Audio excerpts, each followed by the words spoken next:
देखिए बेटा, अभी हम लोगों ने बात करी थी कि मोनो हेलो एल्केन्स के कितने टाइप, मोनो हेलो एल्केन्स के कितने टाइप्स, राइट। तो देखो मोनो हेलो एल्केन्स में तो आपने कर लिया क्लियर कि ये होते हैं primary, secondary and tertiary mono halo alkane. Okay, so now अभी अगर बात करें हम लोग डाई हेलो एल्केन, इसकी बात करेंगे हम लोग, डाई हेलो एल्केन की बात करेंगे। तो देखो डाई हेलो एल्केन्स क्या होते हैं, तो जिनके पास में एटलीस्ट कितने होते हैं, 2 halogen atoms are there, 2 halogen atoms are there. देखो इनका क्लासिफिकेशन कैसा है, तो इनके क्लासिफिकेशन को आपको समझना पड़ेगा।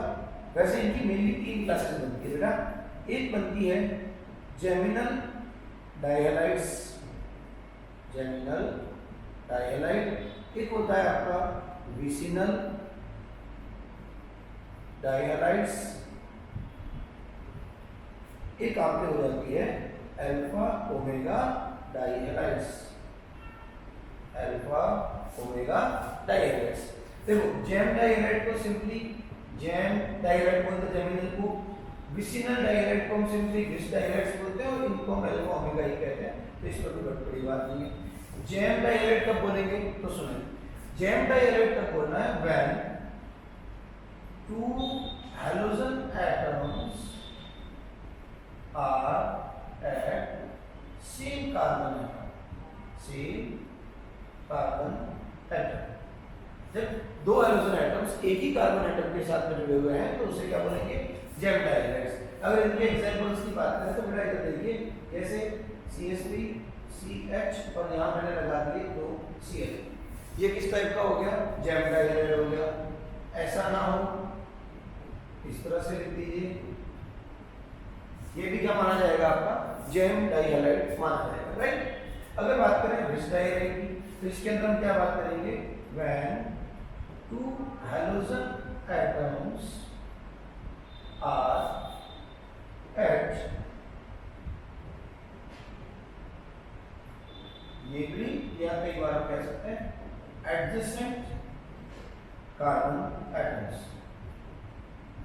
इसका क्या मतलब हो गया, CH3 CH single bond CH2 and X, ये क्या हो जाते हैं आपके vicinal डायहैलाइड्स।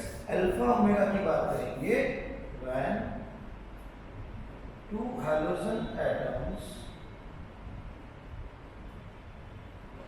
Are at first and last carbon of carbon chain, carbon chain की फर्स्ट और लास्ट कार्बन पे हो जाए लाइक, बस यहाँ ध्यान रखना है आपका कार्बन जो है वो 2 से ज्यादा होना चाहिए एटलीस्ट, नहीं तो फिर वो विस के साथ तो थोड़ा सा आपको कंफ्यूज करेगा, तो ऐसा नहीं होना चाहिए। तो ये हो गया अल्फा ओमेगा, ये हो गया आपका विस और ये हो गया आपका जेम, ये 3 कैटेगरी बनती है। अच्छा इसके अलावा कोई पूछ ले आप लोगों को कि ना वो जेम है ना वो विस है, तो फिर उसकी क्या कैटेगरी के बनेगी, जैसे ये, तो देखो इसकी कोई कैटेगरी एज इट इज नहीं हम लोगों को याद रखनी है, बट यस ये टाइप ऑफ डायहैलाइड्स है जिसको हम अल्फा ओमेगा या जेम विस तो नहीं कहेंगे, बट यस अगर इसका यूपीसी नेम देना हो तो हम दे सकते हैं, जैसे 1 2 3 4 5, तो ये हो जाएगा 3,4 डाइहेलो ब्यूटेन या 5 तो पेंटेन, ठीक है। ये बात यहाँ पे आपको ध्यान में रखनी है। चलिए इसके बाद जब हम लोगों ने क्लासिफिकेशन की बात कर ली है, तो बेटा इसी तरह से मैंने आपको बताया हेलो एरीन्स होते हैं, कौन होते हैं, हेलो एरीन्स होते हैं। हेलो एरीन्स का भी क्लासिफिकेशन होता है just like that, mono hello arene, mono hello arene, die hello arene and try hello arene. Even इसको हम क्या बोल सकते हैं, पॉली में डाल सकते हैं, poly hello arene. Same definition जैसे हमने वहां पे दी थी, मोनो हेलो एरीन मींस एक हेलोजन एटम Cl भी आ रहा है, कुछ भी हो सकता है। डाई हेलो एरीन्स में भी वापस कई सारी कैटेगरी बनती है, ठीक है। 1 2 पोजीशन पे हो सकता है, 1 3 पोजीशन पे हो सकता है, 4 पोजीशन पे भी हो सकता है। रिमेंबर यहाँ पर एक ही कार्बन एटम पर 2 हाइड्रोजन्स अटैच नहीं हो सकते, है ना। क्यों नहीं हो सकते? क्योंकि ये जो कार्बन है वो ऑलरेडी 4 बॉन्ड बना रहा है, जिसमें से 3 तो इसके खुद के कार्बन के साथ है। तो अभी इसके पास पॉसिबिलिटी ओनली 1 कार्बन की है, 1 हाइड्रोजन की है या 1 एटम की है। यहाँ पर ये पॉसिबिलिटी नहीं है, तो इस चीज का ध्यान रखना, दिस इज नॉट पॉसिबल। ठीक है, चलिए नेक्स्ट बात करें ट्राई हेलोजेन्स में। इसमें भी बहुत सारी वैरायटी बनाने को बना सकते हैं। 1 2 3 पे बना सकते हैं, 1 2 4 पे बना सकते हैं एंड 1 3 5 पे बना सकते हैं।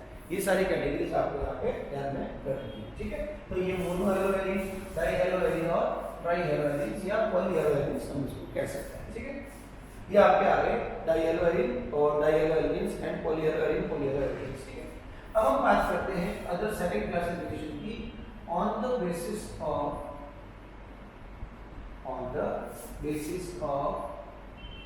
Type of hybridization, on the basis of type of hybridization of carbon atom of CX bond। CX bond में जो कार्बन है उसके कार्बन एटम की क्या हाइब्रिडाइजेशन है। तो देखो यहाँ पर आप लोगों को क्या ध्यान में रखना है, यहाँ पर आप लोगों को 4 कैटेगरी देखने को मिलेगी और उस चारों कैटेगरी को आपको अच्छे से दिमाग में रखना है। जैसे सबसे पहले आपकी आ जाती है बेटा allylic halides.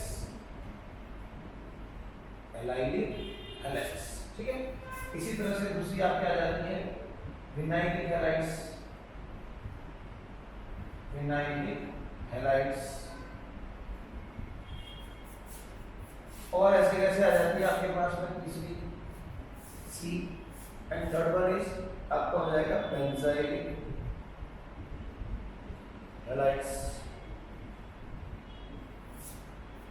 And fourth B will be आपका एराइलिक हैलाइड्स।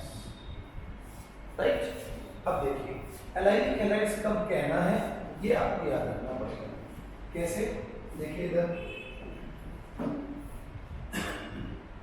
देखिए एलाइलिक हैलाइड में आपको क्या ध्यान रखना है कि अगर आपका जो हैलोजन एटम है, the halogen atom will attached with sp3 hybridized carbon atom, but that sp3 hybridized carbon should be connected with sp2 hybridized carbon atom। ये बात आपको अच्छे से दिमाग में रखनी है, ये कंडीशन लगेगी तभी आप उसे एलाइलिक कहोगे, नहीं तो एलाइलिक नहीं कह सकते। ठीक है, एग्जांपल के तौर पे आपने ले लिया CH2 double bond Cl single bond CH2 Cl, ये एलाइलिक है। आपको किसी ने ऐसे दे दिया, ये भी एलाइलिक है, स्टिल यहाँ पे ये sp3 है, ये sp2 है।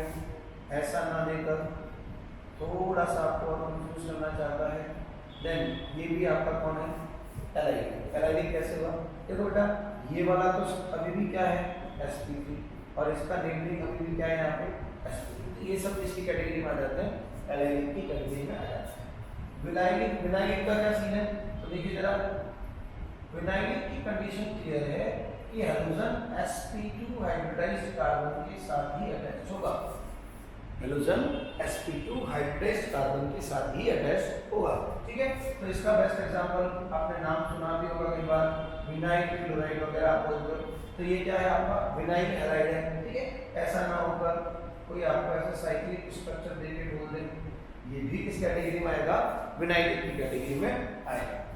अगर बात करें बेंजाइलिक की, तो यहाँ क्या कंडीशन है? देखो बेंजाइलिक और एलाइलिक में लगभग से मिला रखी है, बट रिमेंबर जो आप डबल बॉन्ड की बात कर रहे हो, कौन सा डबल बॉन्ड? देखो ये तो sp3 ही रहेगा, ये जो डबल बॉन्डेड कार्बन एटम है, ये कार्बन एटम ये बेंजीन रिंग का होना चाहिए, मतलब ये बेंजीन रिंग का ही होगा, मतलब सेम चीज है, कंडीशन सेम है, राइट। ये बेंजीन रिंग, यहाँ पे आ जाएगा CH2 और यहाँ आ जाएगा X। तो ये क्या हो जाएगा sp3, ये sp2, सारी कंडीशन सेम है एज इट इज। डिफरेंस क्या है, नेक्स्ट जो आप बात कर रहे थे डबल बॉन्ड वाले कार्बन की बेंजीन रिंग का होगा। इसको थोड़ा सा इंपॉर्टेंट रखना, कई बार क्वेश्चन आ रखा है कि बेंजाइलिक क्लोराइड का डायग्राम बनाइए, तो आपको यहाँ पे Cl लगाना पड़ेगा, तो ये बेंजाइलिक क्लोराइड हो जाएगा। इसी टाइप का एग्जाम्पल एक बार आया था बेंजाइलिक अल्कोहल को लेकर, तो यहाँ पर आपको और कुछ भी नहीं OH लगाना था। क्या लगाना था आपको? OH लगाना था, तो वो भी आपका क्या हो जाएगा बेंजाइलिक अल्कोहल हो जाएगा। बात करें बेटा एराइलिक हैलाइड की, तो यहाँ पर विनाइलिक वाली सेम कंडीशन है, बस अगेन मैंने क्या बोला, ये क्या होना चाहिए बेंजीन रिंग का पार्ट होना चाहिए। ओके, सो अगर बात करें ये बेंजीन रिंग, इसके साथ सीधा काम होगा हैलोजन। इसी को ही तुमने बोला, मैंने क्या बोला है हेलो एलीन बोला है, क्या बोला है इसको हेलो एलीन बोला है। बोलो clear, is there any doubt? ठीक है, तो ये आपके पास एक अदर क्लासिफिकेशन जो है वो भी आपके ध्यान में होना पड़ेगा, ये आगे देखेंगे। चलिए अभी जो हमारा नेक्स्ट टॉपिक आने वाला है वो हम लोग बात करेंगे nature of CX bond. Nature of CX bond in haloalkene, in haloalkene, है ना। तो देखो अगर बात करें वापस से चीजों को थोड़ा सा याद करो, हेलोएल्कीन्स में कार्बन जो होगा बेटा वो कैसा होना है sp3 हाइब्रिडाइज होना है, राइट। और अगर बात करें हैलोजन की, तो हैलोजन्स जितने भी होते हैं वो कंपैरेटिवली मोर इलेक्ट्रोनेगेटिव होते हैं देन कार्बन एटम। और अगर आपको थोड़ा सा और ऑर्गेनिक का नॉलेज में हो तो आपको याद होगा %S character is directly proportional to electronegative. जो sp3 हाइब्रिडाइजेशन होता है उसके पास %S कैरेक्टर कितने होते हैं 33.6। जो sp3 होता है उसके पास होते हैं 25, sp3 के पास, sp2 के पास हो जाता है 33.33 और sp के पास हो जाता है 50%, राइट। तो जितना %S कैरेक्टर ज्यादा होगा उतनी इलेक्ट्रोनेगेटिविटी ज्यादा होगी। और अगर उस लॉजिक से भी देखो तो sp3 के पास में लीस्ट इलेक्ट्रोनेगेटिविटी है, जबकि आपको पता है हैलोजन्स जो होते हैं वो क्या होते हैं मोस्ट इलेक्ट्रोनेगेटिव होते हैं। तो ऐसे केस में जो bonded electron pairs of CX bond है उसके बॉन्डेड इलेक्ट्रॉन्स को कौन अपनी तरफ अट्रैक्ट कर लेगा? Halogen atom. और अगर ऐसा होता है तो हैलोजन एटम पे आता है पार्शियल नेगेटिव और कार्बन एटम पे आता है पार्शियल पॉजिटिव। एक और कॉन्सेप्ट की मैं बात करूं 11th क्लास में जो पढ़ाया जाता था, electronegativity is directly proportional to bond polarity, directly proportional to bond polarity. इसका मतलब ये हुआ कि अगर हम CX बॉन्ड की बॉन्ड पोलैरिटी की बात करें तो वो due to the difference in electronegativity ज्यादा होगा, राइट। तो क्या हम इसको कह सकते हैं CX bond in haloalkene is polar in nature, बोलो बात समझ में आई? इसमें कोई किसी को डाउट नहीं, ठीक है। तो एक तो ये आपको ध्यान में रखना पड़ेगा कि अपन ने हमारा हेडिंग क्या था कि what is the nature of CX bond. तो हमें बताना है कि CX बॉन्ड का नेचर कैसा होता है, पोलर होता है due to the difference in electronegativity. लेकिन अगर थोड़ा और अंदर चलते हैं, C और F का बॉन्ड होता है, C और Cl का बॉन्ड होता है, C और Br का बॉन्ड होता है, C और I का बॉन्ड होता है। अगर इनकी बात करें तो देखो अगर C और F की बात करें तो F being more electronegative, F is most electronegative. तो जरा बताइए जो ये डेल्टा EN है डिफरेंस है वो सबसे ज्यादा डिफरेंस कहाँ होगा? C और F के बीच में। तो इसका मतलब अगर मैं अप टू डाउन आता हूँ तो क्या delta EN that is the difference in between electronegativity in between C and X bond, क्या वो डिफरेंस डिक्रीज होगा? यस, बिल्कुल डिक्रीज होगा, बिकॉज आपका जो फ्लोरीन क्लोरीन ब्रोमीन आयोडीन है उनकी इलेक्ट्रोनेगेटिविटी भी क्या हो रही है? डिक्रीज हो रही है। तो ऐसे केस में क्या मैं ये बोल सकता हूँ bond polarity polarity of CX bond decreases। CX bond की बॉन्ड पोलैरिटी क्या होने वाली है, डिक्रीज होने वाली है। ये तो हो गया नेचर वाले केस में। लेकिन अगर दो चार बातें अगर आप और सोच लो, क्या देखो कार्बन और फ्लोरीन के बीच को मैं कुछ इस तरह से शो कर सकता हूँ। ये वाला मेरा एक काम करता हूँ, मैं इसको कलर चेंज कर देता हूँ। ग्रीन कलर को मैं क्या बोल देता हूँ, कार्बन, और येलो में आ जाएंगे हाइड्रोजन्स। तो ये कार्बन और फ्लोरीन के बीच का बॉन्ड है, जिसके बीच में इंटरन्यूक्लियर डिस्टेंस इतनी है सपोज। अब मेरा कार्बन तो सेकंड टाइम भी उतना ही है, कार्बन तो अभी भी उतना ही है, लेकिन क्लोरीन की साइज कंपैरेटिवली फ्लोरीन से क्या है, ज्यादा। तो क्या है कि internuclear distance comparatively CF bond से ज्यादा होगी। यस, अगेन कार्बन ऑलमोस्ट उतना ही रखा मैंने। ये देखो मैंने ब्रोमीन की साइज को बढ़ा दिया, यहाँ पर क्या ये इंटरन्यूक्लियर डिस्टेंस बढ़ाना।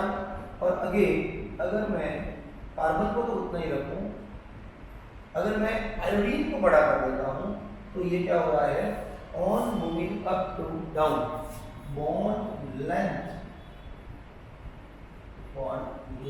इंक्रीज होती है। यस और नो? अगर बॉन्ड लेंथ इंक्रीज हो रही है तो जरा मुझे बताइए बॉन्ड स्ट्रेंथ वीक होगी। इसी को मैं बॉन्ड डिसोसिएशन एंथैल्पी या सिंपली बॉन्ड एनर्जी की बात करूं तो वो भी क्या होने वाली है, डिक्रीज होने वाली है। यानी ये इंपॉर्टेंट चीजें हैं, इनको आपको याद रखना पड़ेगा कि बॉन्ड पोलैरिटी के अलावा हमें ये कुछ कैरेक्टर्स भी देखने हैं हेलो एल्केन और हेलो एरिन्स वाले चैप्टर में। अभी बात किसकी हो रही है, CX बॉन्ड की नेचर की इन हेलो एल्केन्स। ठीक है।